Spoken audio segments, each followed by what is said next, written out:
예, 반갑습니다. 오늘 귀한 시간 주시고 저희 웨비나에 함께 해주셔서 더욱 감사드립니다. 제가 말씀드리고 싶은 부분은 중대재해처벌법을 준수를 위한, 지키기 위한 주요 체크포인트 5가지를 추려서 말씀 같이 공유하고자 합니다. 먼저 앞서 박영만 변호사님께서 기조 발제 때 그 과로, 직장 내 괴롭힘, 그리고 직무 스트레스로 인한 사망 사고가 발생한 경우도 말씀드렸습니다만은 통상적으로 중대재해라고 하면 건설, 조선, 철강, 제조 등으로 인한 사고성 재해로 인식을 하고 있고 실제로 그런 부분이 비중은 많습니다만은 중대재해처벌법을 보면 사망의 경우에 그 원인에 대한 다른 요건을 규정하고 있지 않습니다. 부상이나 아니면은 질병 같은 경우에는 그 동일한이라는 요건을 규정하고 있지만 사망의 경우에는 그 요건을 정하고 있지 않다. 그런 의미에서 본다면 사고성 재해 이외의 사망 사고인 경우를 생각을 해야 되는데 가장 많이 이제 사회적 이슈로 떠오르고 있는 과로, 직장 내 괴롭힘, 직무 스트레스로 인한 사망인 경우에 원칙적으로는 산업재해에 해당하지 않는다라고 볼 수 있지만 그 원인에 찾아 들어가서 직무나 업무의 연관성이 입증이 될 경우에는 중대산업재해에 해당될 수 있습니다. 그런 의미에서 본다면 모든 업종, 모든 직군 종사자가 보호 대상이다라고 인식을 해야 되고 중대법을 지키기 위해서 산업안전 분야에 굉장히 이제 포커싱을 하고 있는데 오히려 이런 부분을 이제 예방하기 위해서 인사노무 HR 차원에서 근무 환경도 점검하고 각종 종사자에 대한 건강권 보장을 위한 프로그램들을 갖추고 운영할 것을 적극적으로 권장해 드립니다.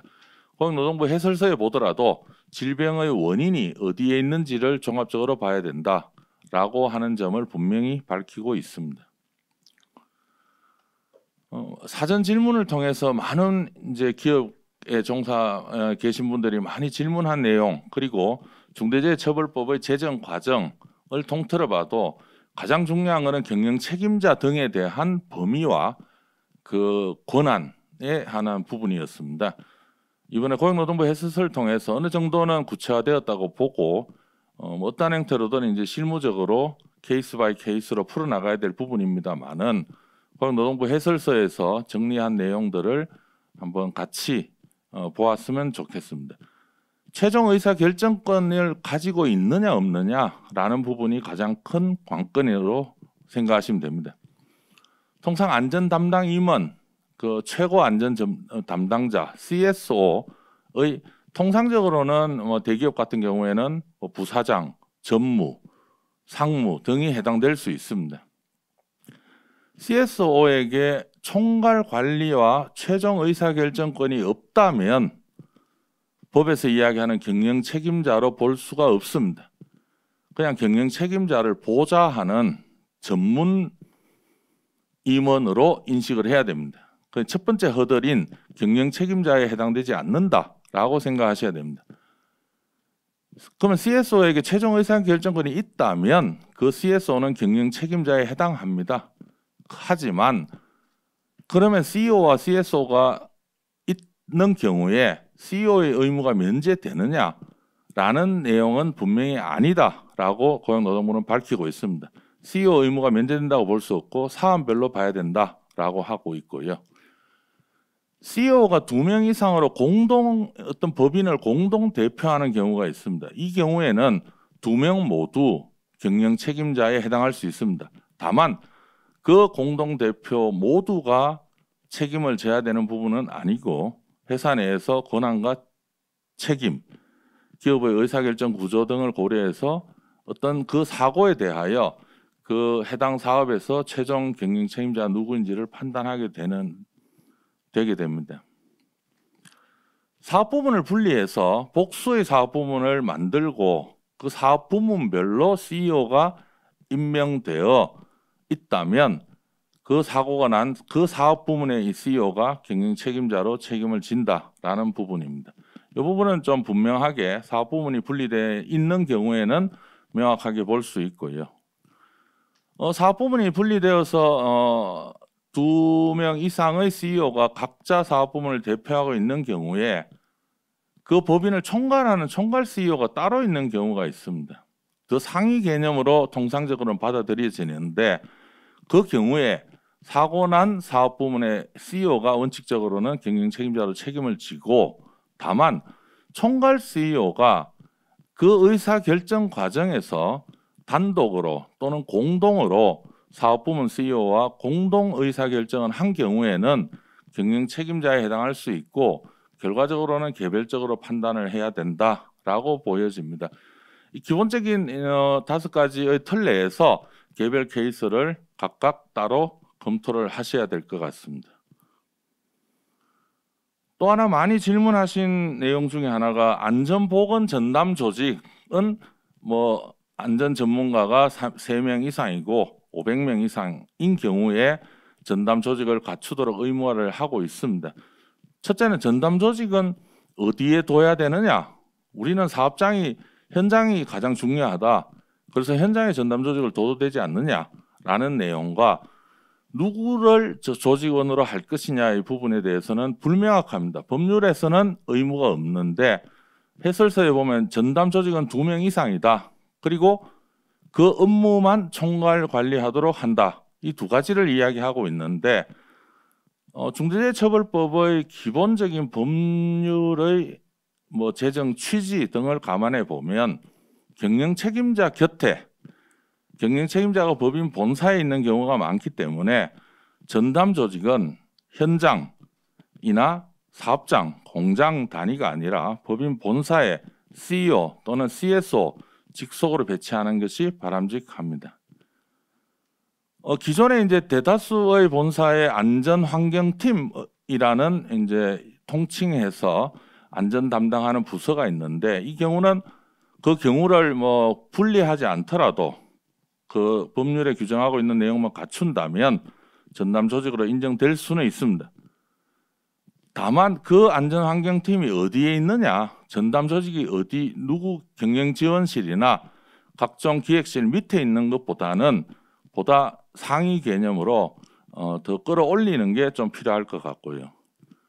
2명 이상이지만 통상적으로는 2명보다 훨씬 좀 많은 인원이 근무를 할 수밖에 없습니다.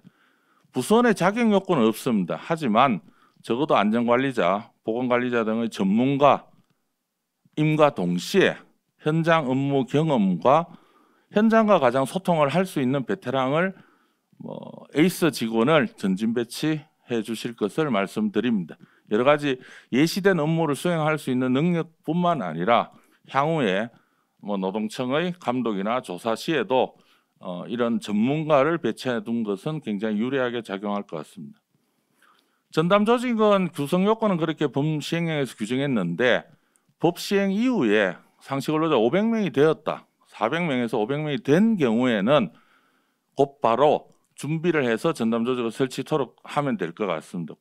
500명이 된 날로부터 전담 조직이 있느냐 없느냐가 법 위반이 되느냐는 건 아니다라고 이제 해석을 해야 될 것 같고, 건설 사업자에 대해서는 해설서에 분명하게 7월 말에 발표되는 상위 200위에 포함이 된 경우에 200위 밖에 있다가 안으로 들어온 경우에는 그 다음 연도 1월 1일까지 설치하면 된다고 해설서는 밝히고 있습니다. 여러 가지 복잡합니다. 시행령이 이제에서 규정하고 있는 안전보건 확보 의무는 굉장히 복잡한 요건들을 갖추고 있는데 유해 위험 요인 확인 개선 업무는 그 중에서도 중액적인 넘버원 확보 의무라고 볼 수 있습니다.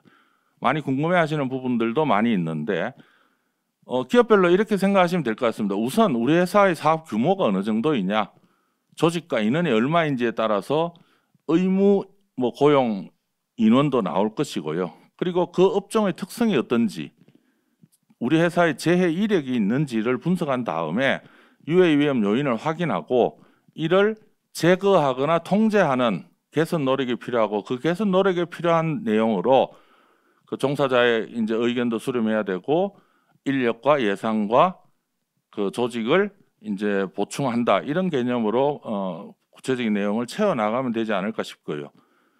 점검 주기가 질문하신 분이 계셨는데 중대재해법령에는 반기별로 점검하도록 되어 있는데 단서 조항으로 산안법의 위험성 평가를 받은 경우에는 점검 받은 거로 가름한다 이렇게 되어 있습니다. 근데 위험성 평가는 정기 평가가 1년 단위인데 1년 단위의 위험성 평가를 한번 받으면 그 중대법에 의한 반기별 2번을 쓸 수 있느냐 이렇게 물었을 때 이제 좀 헷갈리는 부분이 있는데 건설업의 경우에는 그런 경우는 별로 없습니다. 왜냐하면 기계나 설비 부분이 계속적으로 교체되고 투입되기 때문에 수시 평가가 이제 반영되기 때문에 이런 경우는 없고요. 제조업의 경우에 정기 평가 한 번으로 이제 거치고 계속적으로 이제 새로운 변화 없이 이제 제조를 해나가는 경우는 어떻게 될 것이냐 부분인데 그렇다 하더라도 반기별로 위험성 평가 점검을 권장해드릴 수밖에 없습니다. 그런 부분이고 유해 위험 요인을 확인하실 때 이제 법 4조에서 이야기하는 재해 발생 시 이제 방지 대책 그리고 이제 각종 행정기관의 시정명령 사항이 포함되어 있는지를 좀 세심하게 보셨으면 좋겠습니다. 마지막으로 말씀드릴 부분은 내년도에 이제 행정당국의 근로감독 방향 부분은 분명하게 강화될 거로 보여지고요.